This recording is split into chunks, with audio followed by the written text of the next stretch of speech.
business news now, and Laura McKeever is back with news of a business model that is thriving, Laura. Gillian, we're talking about franchises, a business model that's largely hidden from view, but many of us, of course, know the names. Some of our biggest burger and sandwich chains and pizza restaurants are franchised businesses.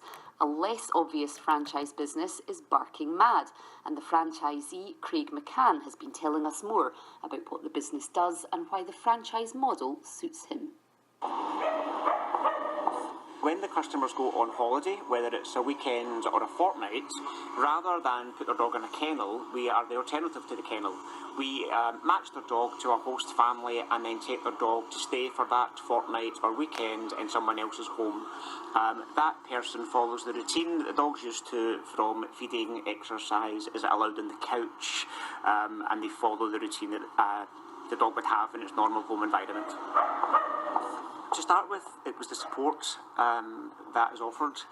There's obviously a model there that's set up that has been successful, so it's even slightly easier to take over a model like that that's been established. There's also marketing, and there's a brand as well now that people are starting to recognise. We now have branches all over Scotland and the UK. In terms of business, it just even gives the customer some peace of mind as well.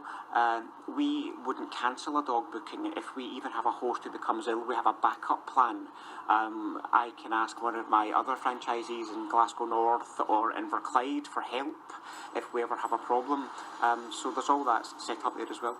That was Craig McCann. Now, this is Franchise Week, and joining me to discuss more of the issues is Susie McCafferty of the consultancy Platinum Wave, and she's also chairperson of the British Franchise Association's Scottish Forum. Morning, Susie. Good morning. So what's the main attraction of running a franchise? There are so many main attractions, really. Obviously, it's a massive industry here in Scotland. There are about 500 different franchise brands to choose from, and we're seeing more and more people joining the franchise world because they actually want to have control of their future. So they are leaving employment for greater control, much more flexible working, and obviously greater financial freedom. So. Now, presumably you've got an expensive setup though, and perhaps you don't get the full benefits of your hard work. Is that the case? Yeah, well, actually there are lots of different types of franchise. Entry levels start from as little as 6,000 for some of the children's activity franchises, and of course can go up to about 200,000 for some of the larger food franchises. But actually, franchise owners get to retain 90% of their profits in the franchise arrangement, and they pay the remaining 10% roughly in return for ongoing support and development from their franchisor. And what about expanding? Are there many opportunities? And if you have more franchises, are you literally going to make more money? Does it become better the more that you have?